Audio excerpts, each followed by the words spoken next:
Real Estate Mavericks takes pride in welcoming Jacob Mueller, CEO and co-founder of Renjoy. Jacob, you've built something really interesting at the intersection of real estate, hospitality, and technology. You are managing over 100 million in assets, serving more than 100,000 guests, and doing it with an AI-first approach, which I definitely want to unpack here. So here we go. What originally pulled you into the short-term rental space, Jacob? Yeah, great question, Bill, and thanks for the opportunity to connect here with your audience. I originally started as a real estate broker. I helped investors kind of buy small single-family rentals, small multifamily, up to about 12-unit apartment buildings or so. And in that process, I met a couple of guys who are my now partners, Michael and Luke.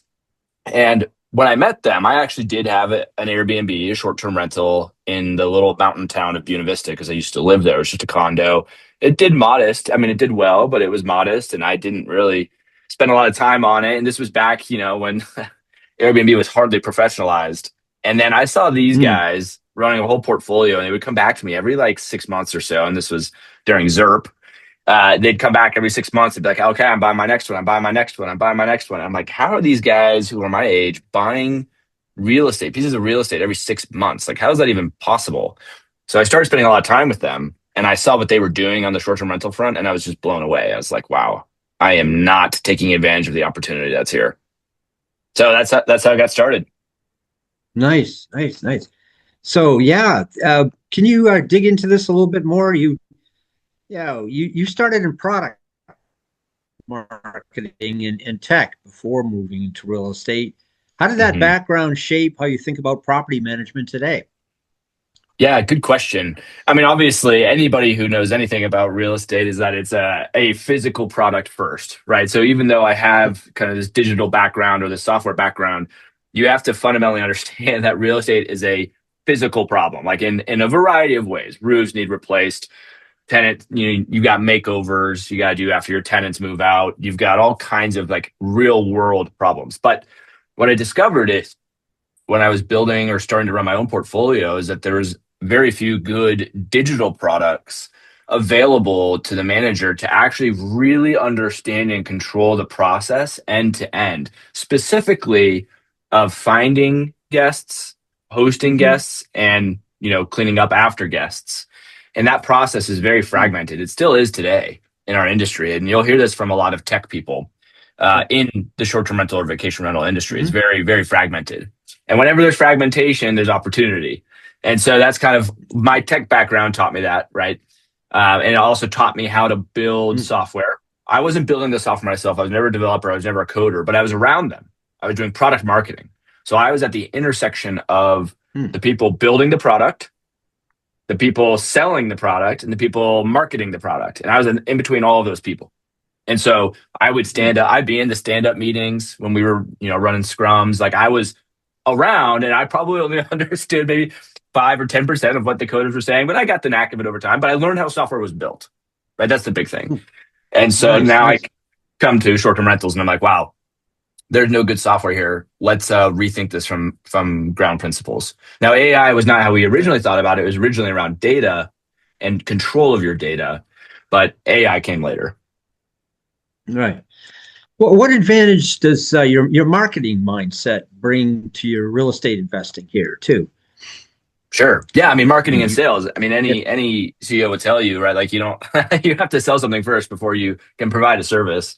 I mean, marketing, understanding inbound, outbound, how those things work together to acquire customers, how to build funnels. There's a lot of steps in my professional journey that all kind of had to be laid first before we got to where we are. And marketing obviously being a key component of that, as well as sales, management, all of these different components. Real estate investing myself, so I'm an active investor. I probably own about 20-ish. I don't really know exactly the number of doors I own at this point. And it's a mix, short-term rentals, long-term rentals, commercial. So that investor chops also helps me understand not just the guests that we host or the tenants, but also the property owners, the asset. Like we are acting at some level as an asset manager. And so having an understanding of what that even means is important. Mm. Mm. So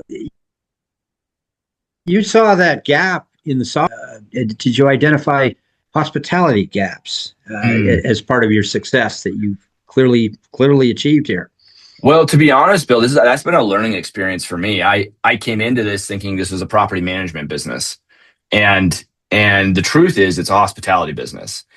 And that transition from being like, hey, we run a property management business that serves a different kind of tenant, to no, we're a hospitality business that, unlocks value for our property owners' assets, but at the core of it, it's hospitality. That's very, very different. And so I didn't really have that mindset, I would say, correctly going into this industry. And it's been a major shift for both me and the entire organization to go from property management to hospitality. And we're just at the beginning of that transformation. So we have a long way to go. But I wouldn't say that I saw a gap specifically in hospitality. What I did see is there's a tremendous amount of data when you're doing short-term rentals as opposed to long-term rentals. The complexity, the amount of communication, the service level agreement expectations between a tenant and a manager are different, between an owner and a manager are different. There's a lot more complexity around short-term rentals that we had to first discover. And in that complexity, there wasn't a really good property manager background on the software side. There's lots of really smart software guys building software for this industry, but very few of them actually own a lot of real estate and understand like the fundamentals there. So that's kind of the background I was coming in from. Okay. So you scaled to managing over 100 million in assets in just a few years. This is amazing. I mean, what were the key decisions that allowed you to scale that quickly? Yeah, I mean, partners was one. I mean, I'm very fortunate and thankful to have the partners that I do, Michael and Luke. Definitely, we could never have done this individually. And so partnerships can be tricky, but they can also be really powerful. And in our case, it was an absolutely crucial stepping stone for us to scale as fast as we have. I think we're not even close to being done yet, right? Like, I think, that was like a small stepping stone for us on our ambitions and aspirations and where we intend to go. And it's only one metric, right? Like, I think, you can say 100 million AUM and think one thing, but we're not like a traditional financial advisor. So we don't charge a percentage of AUM. So that metric is only one of the many that we actually track to understand our success. But the reality is there's a lot of demand for high quality short-term rental property management services because it's very difficult. It's a very hard business to do well. And so there's a lot of demand for it. What makes it hard to do well? Well, I touched on some of it. I mean, the complexity of hosting a guest, the amount of issues that can occur during a stay of a guest is multiplied by multiple factors of even a hotel guest because of the complexity of property, right? Any property manager will tell you, this property over here has got this quirks that you just kind of know and you learn over time. And I've been managing it for 15 years. So I happen to know, like this one breaker is attached to this one funny outlet thing. And I like know that those things need to be fixed all the time. But you have a tenant who is in there for a long time who can also kind of learn the quirks of a house and get to be familiar with it. But a guest never does. And you have guest after guest after guest after guest. And you have the same problems of this lack of knowledge transfer on the quirks of a property. And that's one of the ways that it's extremely complex is like, how do you effectively serve that customer to not just meet their expectations of a really smooth stay, because the expectation is everything works, right? Everything works everywhere all the time. Yeah. That's the expectation. Well, we all know real estate doesn't operate that way. And things break down, they degrade, they fall apart. Like, that's just how it is. And so having to meet those expectations and ideally exceed them is a very difficult endeavor. In many ways, not just on the field, but also digitally as well. Think about it this way, Bill, right? Like, let's say you've got 50,000 tenants, right? Well, each tenant sends you an average of, I don't know, 2 messages a year, maybe? Like lease renewal or maybe a couple of issues. Maybe it's more than that. I don't actually know the numbers. A couple of messages a year. Well, each guest that we have sends on average about 85 messages per stay. And so, because there's all kinds of things that they need to learn how to use. And this is also the pre-booking, like the question, the inquiry, like I'm talking about the whole process, the Yeah. whole Yeah. engagement with that customer. And so Yeah. that's a Yeah. whole level of complexity of how do you convey all that information from that conversation with the guest to the maintenance guy who shows up at the property, because he needs to know the Yeah. context of what's gone on this guest's journey. Like, are they celebrating a wedding? Are they here for business? Like, how, like, the reason they're there affects how important the thing is that they need to get done and how they interact with the customer. And so those are just some examples of the complexity.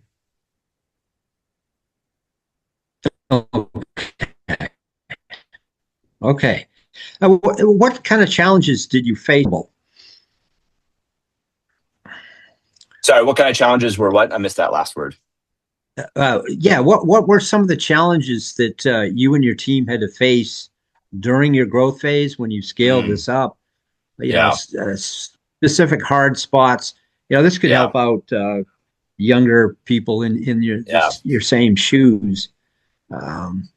Yeah. What there are financial? A lot. Yeah. Oh, totally. Sure. Yeah, we were on the verge of bankruptcy a few times. Yeah, of course.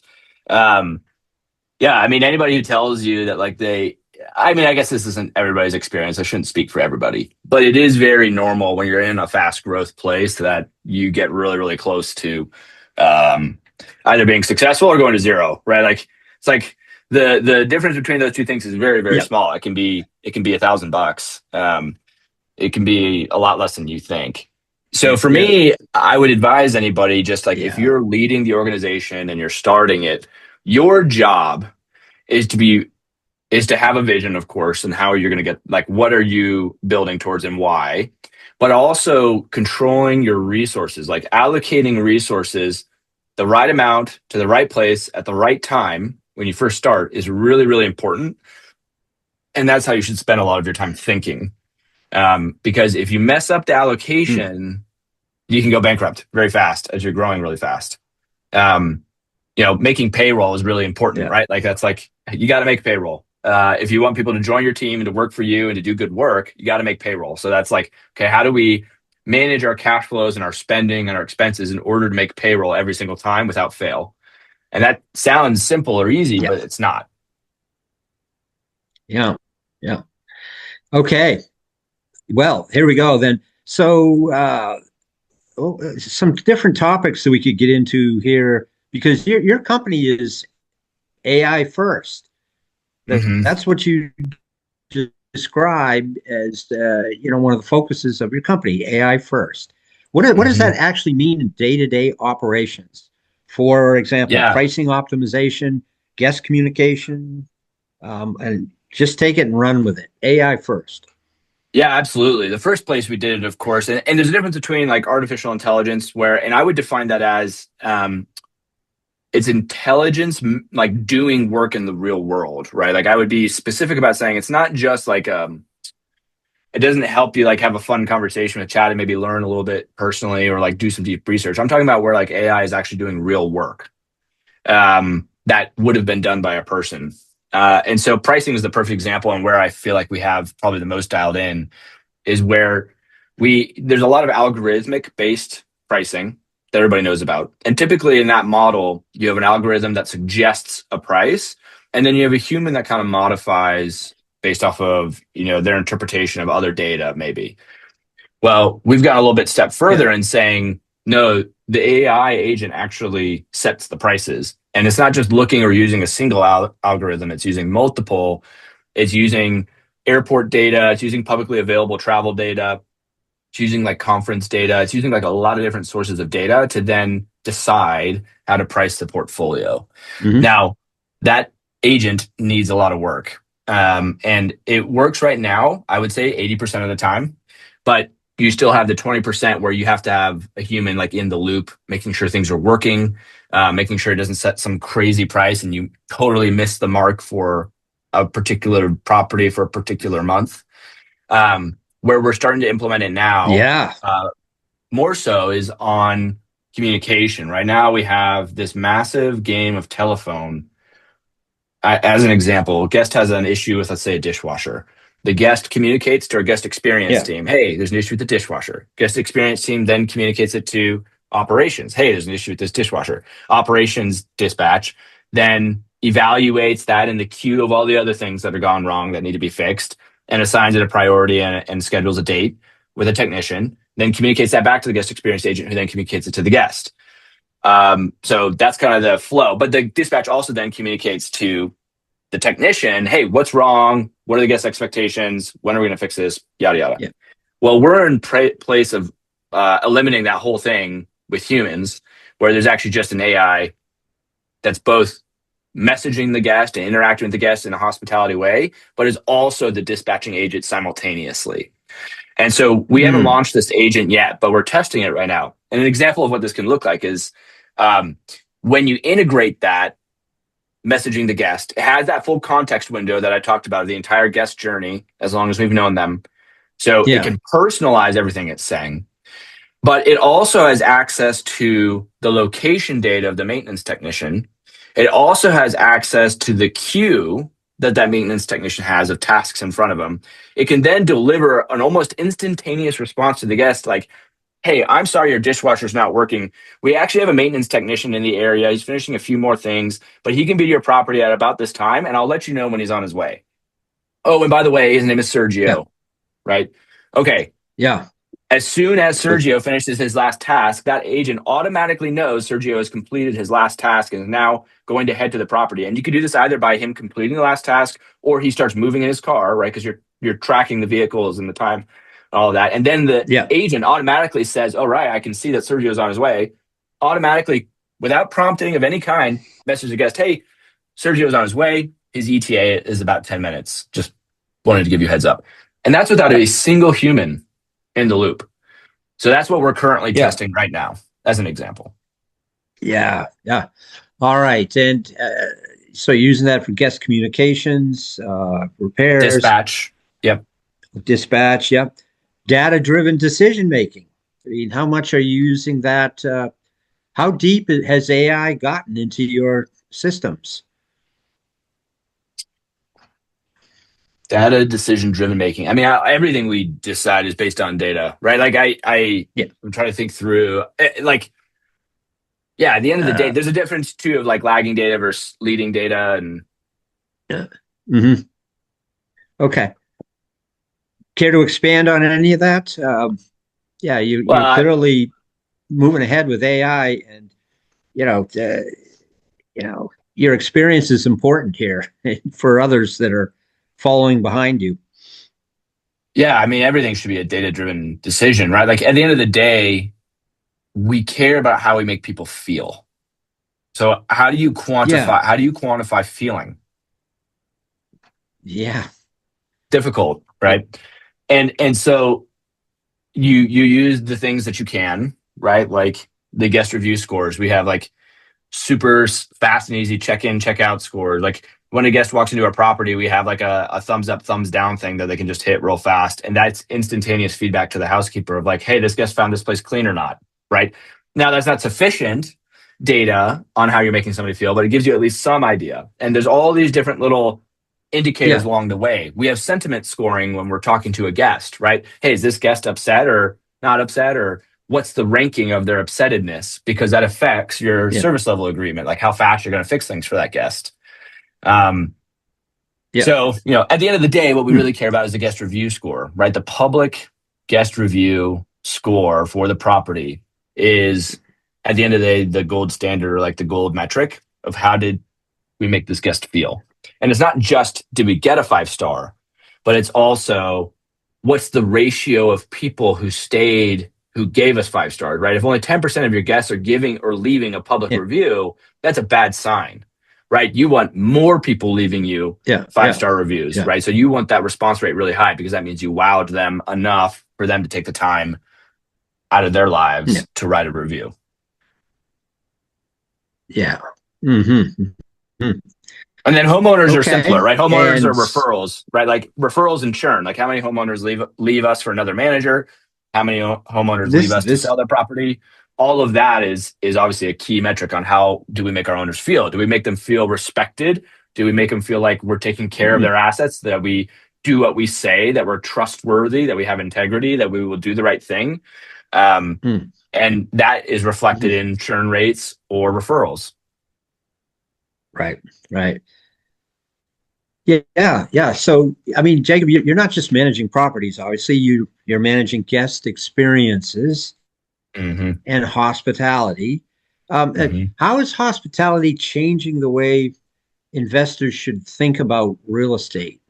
Uh, Well, I think you every know, investor, when they've I got a mean, piece of real estate, it's all about how do I maximize the yield, right? How do I maximize my yeah, return per square foot? And sometimes that's yeah, hospitality, sometimes it's not. So investors should always be thinking yeah, creatively, right? That's what investors do really well, right? Real estate investors do really well, and the best ones do the yeah, best. Is how can I yeah. unlock the value of Hmm, this real estate I have? And that could be a blend of long-term rentals and hospitality. It could be none of the above. It could be commercial. It could be, monthly furnished stays for traveling nurses or insurance networks who are relocating people based, from fires and stuff like that. Like the investor's job is to understand their market, understand the supply and demand dynamics of the different ways to create value through real estate, and then make a decision with their dollars on how they're going to maximize the return. hmm. Cool. And in your view, then, what would separate a very high performing short term rental from an average performing short term rental? Oh man, I mean, there's so much, right? Like, and that's the thing that I would say is Yeah. very different about hospitality versus long-term rentals is the operations matters way more on the output, right? Like, you think about being a good landlord and a bad landlord, and the difference in the rent that they're able to collect is like, $1,400 or $1,600. I mean, the spread between being a good manager and a bad manager for a long-term rental is maybe $200 a month, right? Maybe, probably not even, because the market really determines that. In hospitality, that is not Yeah. the case. Hospitality or short-term rentals are very, very different. The operations can be 5 times as wide on that spread. We run into this, Bill. I mean, we took over this beautiful Yeah. property, homeowner, Hmm. doctor, smart guy, beautiful home, incredible views, just an awesome property. And he was managing it himself. And we got connected. We found out he was doing about 110, 120,000 a year of gross income. Just for back and napkin math for your people, short-term rentals are usually running about a 40 to 45% OPEX ratio. So on 110K, that means he's doing about 65K net income on this single family home. Yep. Just for back and napkin. We came in and we're like, no, this is terrible. This is terrible. We were able to increase his revenue from 110 to 190 in the first 12 months after we took over. So we added massive amounts of leverage because My. the way you operate these things matters a ton, right? It's not like he was doing anything like wrong per se, but he was, for example, only on Airbnb. So his distribution was limited. He had flat pricing, right? Like he priced, at different seasons, but was flatly priced. He didn't go below his threshold for a total reservation value that might have been higher. For example, he wouldn't go below like $400 a night on a Tuesday night, even if he meant he got booked Tuesday through Sunday, and Sunday or Saturday and Sunday were at 800 a night, right? He didn't look at them as a package. He looked at them as individual nights. So there's like a lot Oh, of I see. things, yeah, that Yeah. operators get wrong. And I would say Yeah. too, in addition to that, it's not even going from like amateur to professional manager either, because there are a lot of really bad property managers in the short-term rental space. Like part of the reason we started this company is I wanted to hand off my short-term rental portfolio to a manager because I wanted to do other things.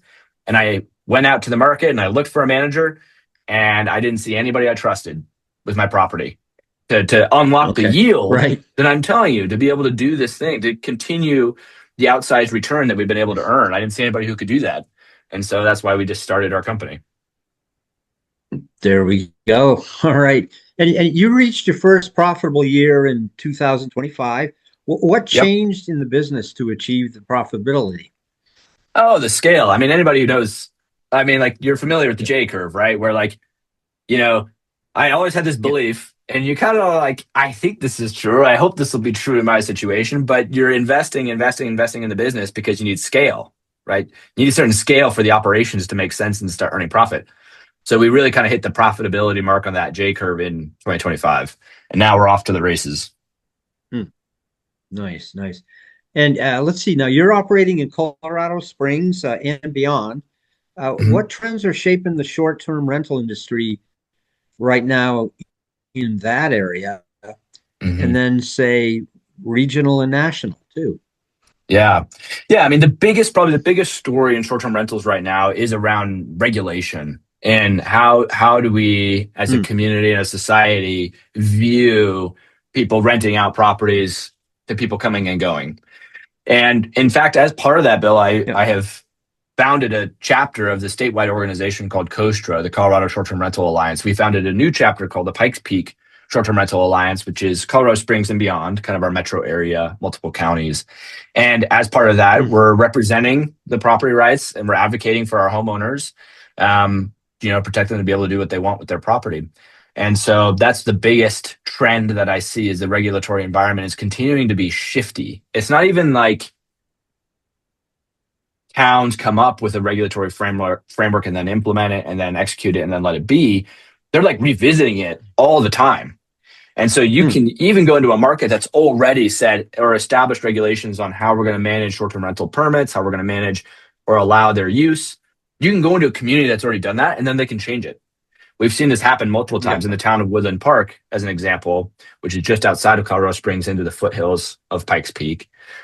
They had a short-term rental permitting process, and a bunch of people bought real estate and invested hundreds of thousands and some people millions of dollars in this real estate, and they operated for years. And then the town of Woodland was like, "Just kidding," yank, and took the short-term rental permits away and just shut Wow. down all the short-term rentals inside Woodland Park. Now there's an active lawsuit ongoing from the homeowners against the city of Woodland Park as a result of this. But that's an example of like even if you go into an environment that Yeah. has regulation, it can change. And I think that that's by far the Yeah. biggest trend we're seeing. Hmm. Hmm. And so you're starting up organizations to protect your interests Correct. and protect the public's interest who need this kind of service too. That's right. There's a Um, lot of unintended consequences, right? You eliminate Airbnbs and now you no longer have maintenance technicians or housekeepers or other people, field managers, depot managers who live in that yeah. community anymore because they have no work.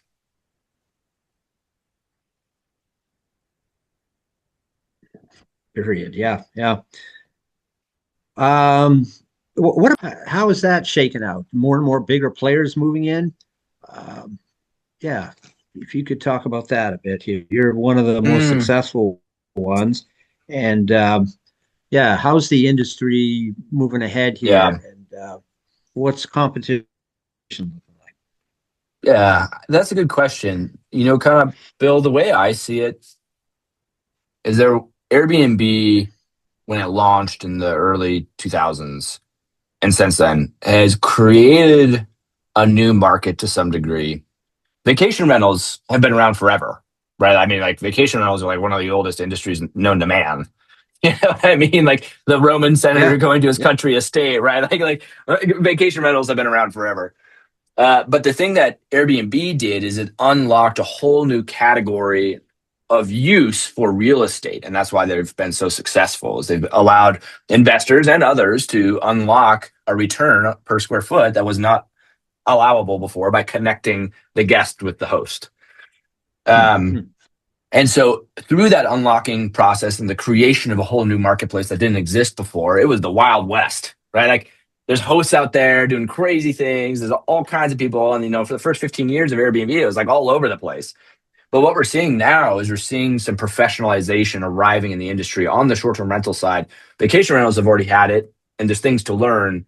But short-term rentals in many ways are different than vacation rentals.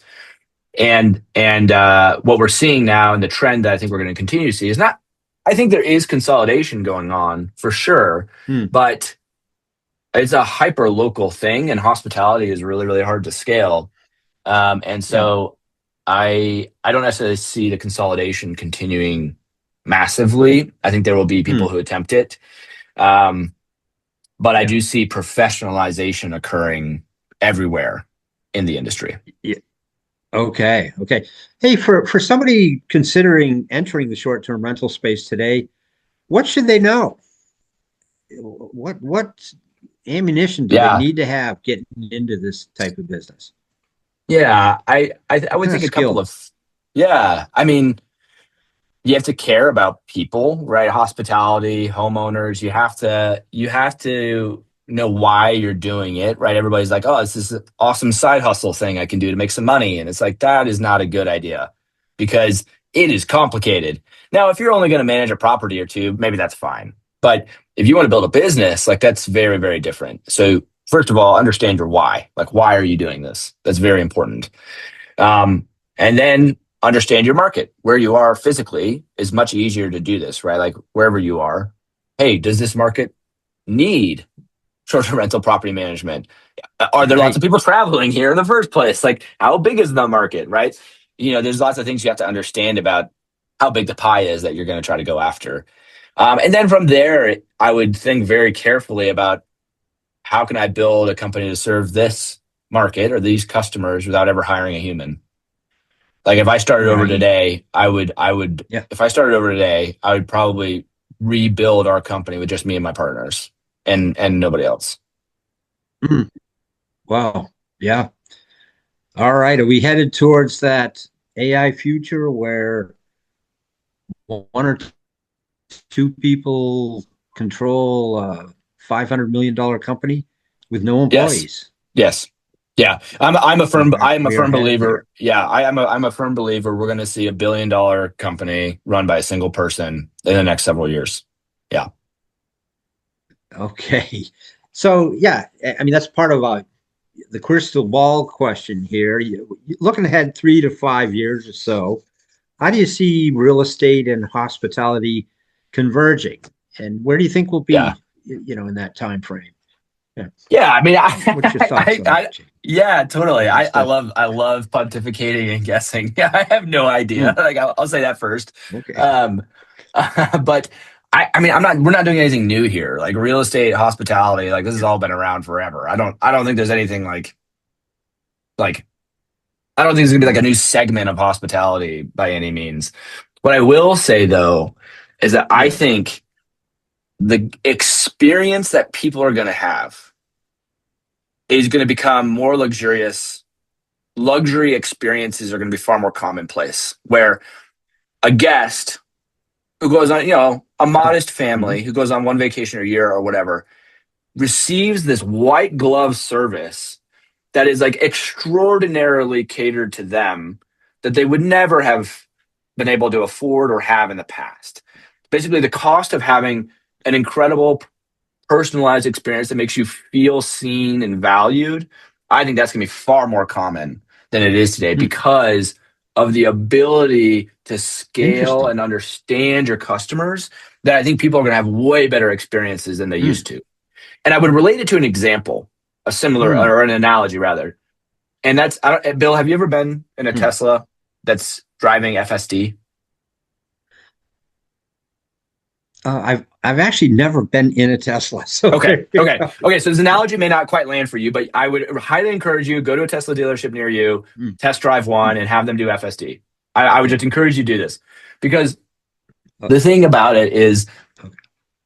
an affordable car can drive you now, right now, Hmm. literally right now, and people don't. They haven't like connected the dots. That's an ultra luxury experience where you have a personal driver literally taking you from point A to point B, so you can do other things that was reserved for the ultra wealthy, right? Yeah. But now it's something almost everybody can have.